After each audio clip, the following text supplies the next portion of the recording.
तो स्टूडेंट जैसा कि हमने कहा था कि सेकेंड लेक्चर में हम लोग स्टडी करेंगे कि थर्मोडायनेमिक्स प्रोसेस के बारे में स्टडी करेंगे।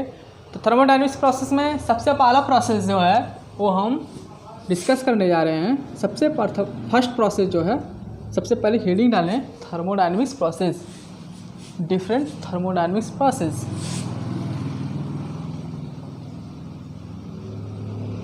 डिफरेंट टाइप्स ऑफ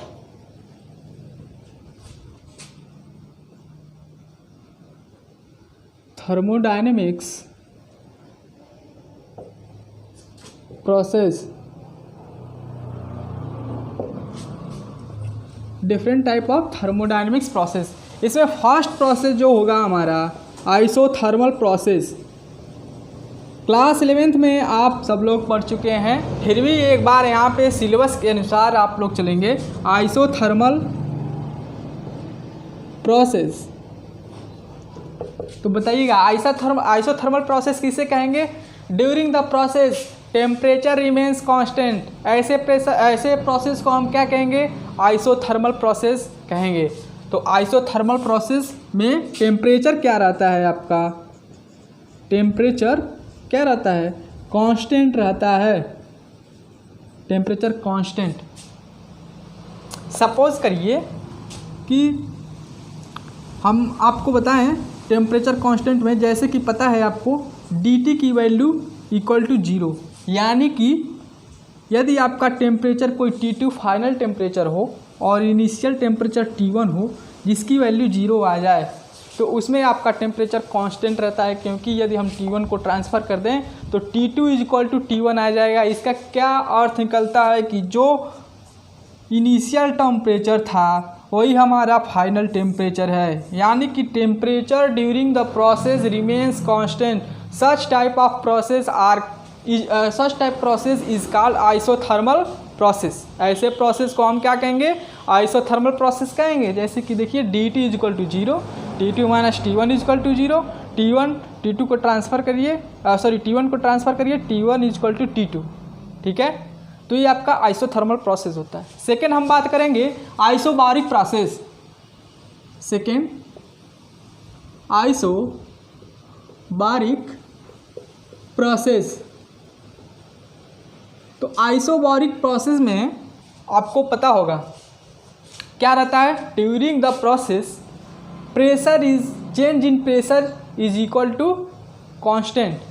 जो हमारा चेंज इन प्रेशर होता है यानी कि dp इज इक्वल टू 0। जो हमारा यहाँ पे dp है लिखा हुआ है या फिर dt लिखा हुआ है, इसका क्या अर्थ हो? यहाँ पे आप dp न लिख करके डेल्टा p भी लिख सकते हैं या फिर dt न लिख के डेल्टा t भी लिख सकते हैं। दोनों का अर्थ चेंज ही होता है। तो dp का यहाँ पे अर्थ क्या हो जाएगा? जैसे मान लीजिए कोई फाइनल प्रेशर यदि हम कहें P2 और इनिशियल प्रेशर P1 हो जिसकी वैल्यू 0, यानी कि P2 is equal to P1। यहाँ पे आप दे सकते हैं फाइनल जो प्रेशर है आपका, इनिशियल प्रेशर है, दोनों इक्वल हैं। हम कह सकते हैं कि इस प्रोसेस में प्रेशर क्या रहता है? कांस्टेंट रहता है। तो P2 equal to P1, so dp equal to 0। During the process pressure is constant. इसमें क्या होगा आपका? प्रेशर कांस्टेंट रहता है। प्रेशर कांस्टेंट रहता है। Change in pressure is constant. जो थर्ड प्रोसेस है इसमें हम पढ़ेंगे आइसोकोहरिक प्रोसेस। आइसोकोहरिक प्रोसेस। आइसोकोहरिक प्रोसेस में आपका वॉल्यूम चेंज क्या रहता है? कांस्टेंट रहता है। चेंज इन वॉल्यूम या फिर वॉल्यूम क्या होगा आपका? कांस्टेंट होगा। वॉल्यूम कांस्टेंट होगा, यानी कि dV इक्वल टू 0, या फिर हम कहें तो V2 minus V1 equal to 0, V2 equal to V1। आपको पता होगा चेंज जो होता है फाइनल में से इनिशियल को घटाने से ही मिलता है। ठीक है, फाइनल स्टेट को घटाएंगे इनिशियल स्टेट में तो हमको चेंज मिलेगा। तो आइसोकोहरिक प्रोसेस में क्या होगा? आपका वॉल्यूम कांस्टेंट होगा। फिर से एक बार हम देख लेते हैं। आइसोथर्मल प्रोसेस में टेम्परेचर कांस्टेंट, आइसोकोहरिक प्रोसेस में during the process pressure is constant and isochoric process में during the process volume is constant. ये आपको याद रखना है और आपके एग्जाम में पूछ भी सकता है, तो आपको लैंग्वेज में लिखना होगा और ये टर्म्स लिखने होंगे। जो हमारा फोर्थ प्रोसेस है एडियाबेटिक प्रोसेस, हम इसको इरेज कर रहे हैं, आप नोट कर लें।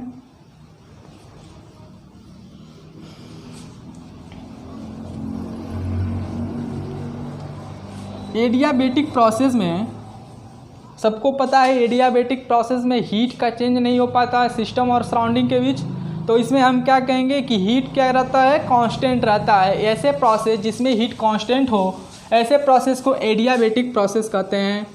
तो जो हमारा फोर्थ है वो है एडियाबेटिक प्रोसेस।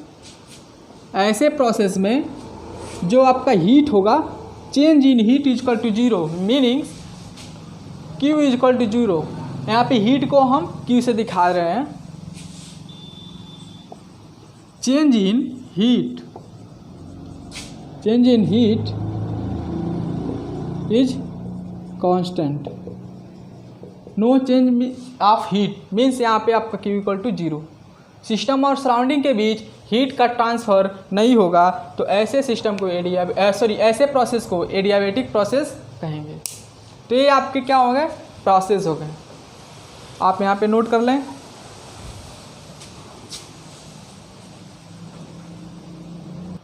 तो चलिए देखते हैं इसी सीरीज में हम लोग कि थर्मोडायनेमिक्स फंक्शन क्या होता है। ठीक है, थर्मोडायनेमिक्स प्रोसेस हमने रीड कर लिया। अब हम देखें कि थर्मोडायनेमिक्स फंक्शन क्या होता है। थर्मोडायनेमिक्स में thermodynamics function, thermodynamics function exam में खूब क्वेश्चन पूछे जाते हैं। थर्मोडायनेमिक्स फंक्शन फर्स्ट जो है आपका इसमें स्टेट फंक्शन, क्लास 11th में भी पढ़ा होगा स्टेट फंक्शन। दूसरा जो होता है पाथ फंक्शन,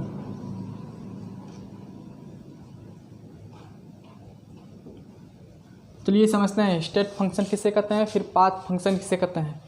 स्टेट फंक्शन में ऐसे टर्म्स जो इनिशियल और फाइनल वैल्यू पे डिपेंड करते हों, ऐसे टर्म को हम क्या कहेंगे, स्टेट फंक्शन। जैसे कि मान लीजिए हम डिस्कस करते हैं सबसे पहले स्टेट फंक्शन।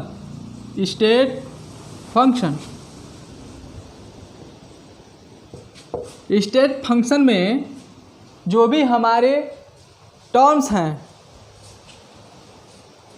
जो be फंक्शंस हैं, वो क्या होंगे, इनिशियल और फाइनल वैल्यू पे डिपेंड करेंगे। Depend upon initial and final value. Initial और फाइनल वैल्यू पे जो भी टर्म डिपेंड करेंगे, ऐसे फंक्शन को हम स्टेट फंक्शन कहेंगे। एग्जाम्पल में यदि हम देखें, यहाँ पे एग्जाम्पल लिखिए। जैसे मान लीजिए आपका टेम्परेचर है, टेम्परेचर बताइए, टेम्परेचर क्या आपका स्टेट फंक्शन है या पाथ फंक्शन है? तो जिसमें आपका टर्म डिपेंड करेगा इनिशियल और फाइनल वैल्यू पे। जैसे टेम्परेचर है, मान लेते हैं टेम्परेचर का इनिशियल जो टेम्परेचर है T1 और फाइनल वैल्यू जो है वो है आपका T2। तो जो आपका चेंज इन टेम्परेचर आएगा dt, T2 माइनस T1। तो ऐसे टर्म को हम क्या कहेंगे कि स्टेट फंक्शन है। This is a state function. Why? क्योंकि जो हमारा चेंज है टेम्परेचर का फाइनल वैल्यू और इनिशियल वैल्यू पे डिपेंड कर रहा है, यानी कि T2 माइनस T1। ये आपका क्या हो गया, स्टेट फंक्शन हो गया। उसी तरह से आप वॉल्यूम, आपका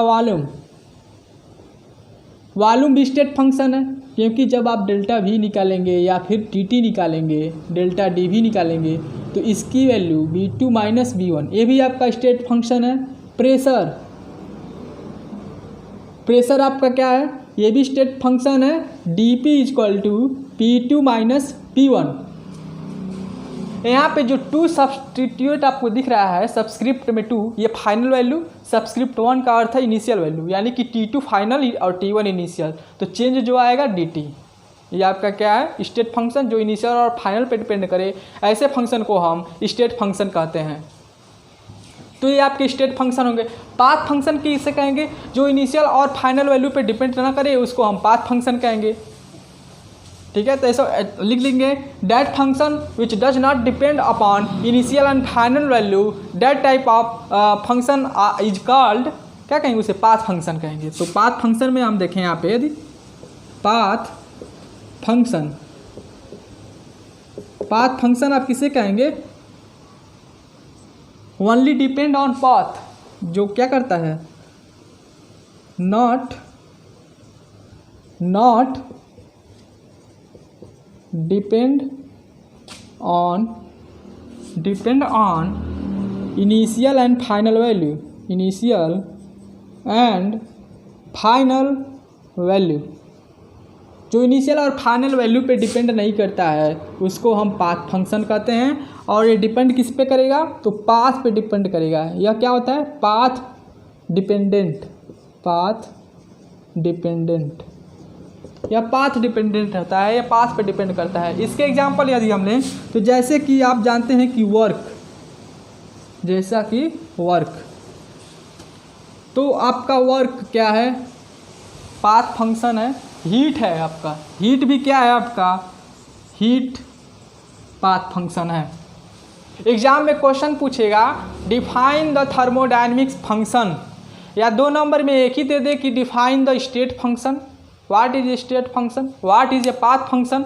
तो आपको जैसे कि हमने बताया कि जो थर्मोडायनेमिक्स फंक्शन है 2 टाइप्स के, स्टेट फंक्शन और पाथ फंक्शन। स्टेट फंक्शन उसको कहेंगे जो इनिशियल और फाइनल वैल्यू पे डिपेंड करे, ऐसा फंक्शन जो इनिशियल और फाइनल वैल्यू पे डिपेंड करेगा, ऐसे फंक्शन को हम क्या कहेंगे? State function. स्टेट फंक्शन में फर्स्ट एग्जांपल हमने टेम्परेचर लिया, मान लीजिए initial temperature T1, final temperature T2, तो जो चेंज इन टेम्परेचर आएगा T2 - T1, ये हमारा स्टेट फंक्शन का एग्जाम्पल है। उसी तरह से वॉल्यूम फंक्शन या फिर प्रेशर, ये भी आपका क्या है? इनिशियल और फाइनल वैल्यू पे डिपेंड कर रहा है, तो इसे हम क्या कहेंगे? स्टेट फंक्शन कहेंगे। और पाथ फंक्शन हम किसे कहेंगे? जो not depend on initial and final value, जो इनिशियल और फाइनल वैल्यू पे डिपेंड नहीं करेगा, ऐसे फंक्शन को हम पाथ फंक्शन कहेंगे। इसका एग्जाम्पल आप लिख सकते हैं वर्क और हीट। वर्क को आप W2 - W1 करके नहीं निकाल सकते, क्योंकि W यहाँ पे जो है आपका वर्क वो क्या है? पाथ डिपेंडेंट है। तो इसको हम फाइनल में से इनिशियल घटा के नहीं निकाल सकते, इसलिए वर्क जो है हमारा पाथ फंक्शन का एग्जाम्पल है, हीट भी हमारा पाथ फंक्शन का एग्जाम्पल है। तो हम आशा करते हैं आपको समझ में आया होगा। ठीक है, आगे डिस्कस कर लेते हैं। ठीक है, आगे हम डिस्कस करेंगे अगले लेक्चर में। अगले लेक्चर में हमारा होगा प्रेशर और वॉल्यूम वर्क। ठीक है, उसके विषय में हम लोग डिस्कस करेंगे इस लेक्चर में। बस इतना ही। Thank you very much.